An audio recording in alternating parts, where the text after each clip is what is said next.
রাজশাহীর বাবলা বন গণহত্যা দিবস আজ। ১৯৭১ সালে বিজয়ের প্রাক্কালে ২৫ নভেম্বর হানাদার পাকিস্তানি বাহিনী বুদ্ধিজীবী ও রাজনীতিবিদ সহ ১৭ জনকে হত্যা করে। তাদের সবার মরদেহ বাঁধা ছিল এক রশিতে। এই শহীদদের বিস্তারিত ইতিহাস তুলে ধরার দাবি স্বজন ও গবেষকদের। মুক্তিযুদ্ধের শেষ দিকে ১৯৭১ সালের ২৫ নভেম্বর রাতে পাকিস্তানি হানাদাররা তাদের স্থানীয় দোসরদের সহযোগিতায় রাজশাহীর বুদ্ধিজীবী, ব্যবসায়ী, প্রকৌশলী ও রাজনীতিবিদ সহ ১৭ জনকে তুলে নিয়ে যায়। ৩০ ডিসেম্বর শহর রক্ষা বাঁধের টি গ্রোয়েন সংলগ্ন বাবলা বনে তাদের মরদেহের সন্ধান মেলে।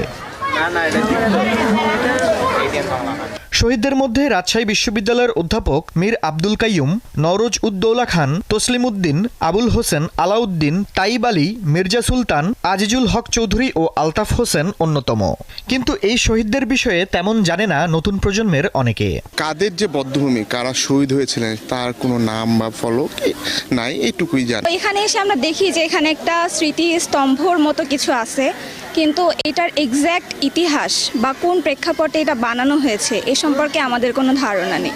এখানে রাজশাহীর বিভিন্ন বুদ্ধিজীবীকে গণকবর দেওয়া হয়েছে, কিন্তু এখানে কোনো নেম প্লেট বা নাম ফলক নাই, যার মাধ্যমে যে আমজনতা জানতে পারবে এটা কি, সেটা বোঝার কোনো উপায় নাই। স্মৃতিসৌধের পাশাপাশি শহীদদের নামফলক স্থাপন ও তাদের সংক্ষিপ্ত ইতিহাস লিপিবদ্ধ করার দাবি স্বজনদের। এই বাবলা বনে বধ্যভূমিতে কারো নাম ফলক বা সংক্ষিপ্ত ইতিহাস নাই। আমি সরকারের কাছে আবেদন জানাই যে সরকার যেন এটাকে নাম ফলক এবং নথিভুক্ত করে সরকারিভাবে। যে কয়েকজনের নাম পাওয়া গেছে সেটিও যদি এখানে লিখে দেওয়া হয় এবং ইতিহাসটি লিখে দেওয়া হয়, তাহলে আগামী প্রজন্ম মানে নতুন প্রজন্ম আমাদের মুক্তিযুদ্ধের ইতিহাসের একটি অংশ এইটি সম্পর্কে জানতে পারবে।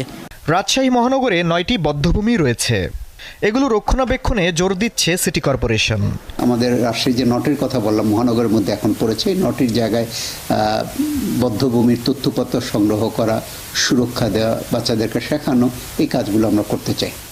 মহান মুক্তিযুদ্ধে পাকিস্তানি হানাদারদের বিরুদ্ধে তীব্র প্রতিরোধ গড়ে তুলেছিলেন রাজশাহীর মানুষ।